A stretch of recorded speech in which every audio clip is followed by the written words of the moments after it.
The Hughes fire, igniting just after 11 and quickly exploding in size to more than 5,000 acres. Overnight, a new fire growing near San Diego. Flames from the border fire spreading in a remote mountain area. So the climate might be changing, but what can we do to help?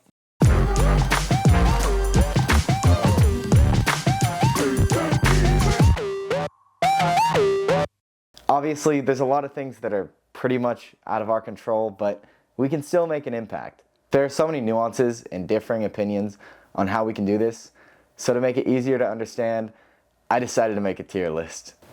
Ignore the fact that this looks like it was drawn by a third grader. I'm not known for my good handwriting. I also spoke with Paul Loikith, interim director of the Institute of Sustainable Solutions at Portland State University, to help us better understand this issue. I'm driving home right now getting this B-roll, and I realized I drove to the interview about what we could do to help reduce climate change, and I feel like I probably should have taken public transportation. Let's start off with a classic, recycling, which is meh. Most plastic actually isn't even recyclable, and a lot of these recycling symbols are actually just resin identification codes, which was allegedly created just to trick people into thinking plastic is recyclable. There's a lot of claims that plastic recycling is just a scam and was never even intended to work.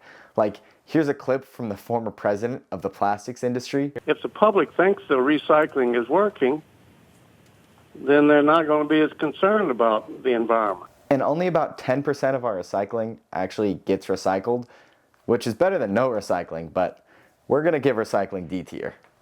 Recycling in general has some environmental benefit, but it doesn't necessarily have a climate change benefit. To recycle materials, you often have to use a lot of energy to do that. Some things like aluminum are easier to recycle, that probably has a bigger benefit. But recycling, we've been doing recycling for a long time. It has not, it has not shown up in like making progress on climate change. I wouldn't put that very high either. Next is a vegan or vegetarian diet, which again is heavily debated in terms of its impacts, but most studies do seem to agree that it does help and helps a lot. Some even go as far as saying it's one of the most impactful things you can do on an individual basis. So for that reason, I'm gonna give it an S tier. There's no S tier. It's going in A. It should be an S, but I forgot to add S tier. The University of Oxford also found that these diets are both cheaper and healthier, but we'll look into that another time. Now on to transportation, which should immediately be put into S tier, but for the sake of the video, it's going in A. And by transportation, I mean switching our modes of transportation. Like instead of driving, maybe take public transit, or walking, or biking, or really just overall trying to drive less. For most Americans, transportation is the biggest contributor from their lives. So that's a place where living in a city, one can make choices about their transportation potentially. Not everybody can.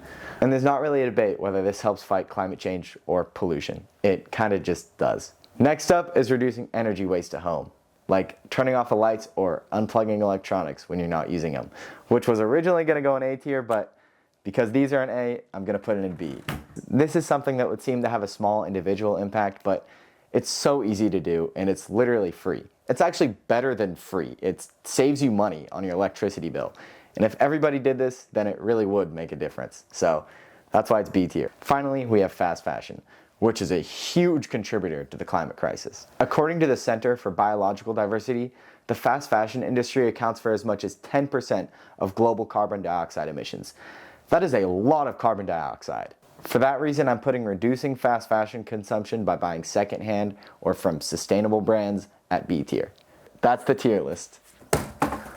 There are countless other things we could do to help fight climate change or promote a healthier environment, but that's not really the point of this video.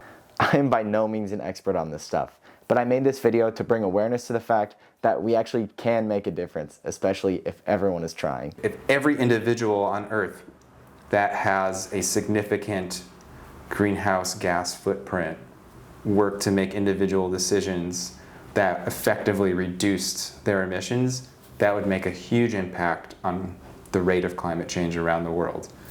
It's a little hard to think about one individual when the entire world is emitting vast amounts of emissions and you're just one person. And so thinking about that, like, well, if I do this and everybody does this, that could have an impact. But if I do this and nobody else does it, it's not going to have much of an impact. I think that's a hard thing for us to kind of reason through. And this is about so much more than just global warming. Reducing air pollution that's harmful to human health will accelerate global warming and climate change, because right now there's some particle pollution in the atmosphere that is reflecting incoming solar energy and actually causes a cooling effect, while greenhouse gases that we've emitted are causing a warming effect.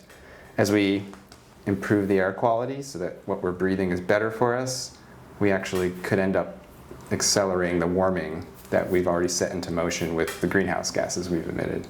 I hope you like this video, and I hope you like this makeshift set, because I decided I did enough driving for this video already and shouldn't drive to the office today.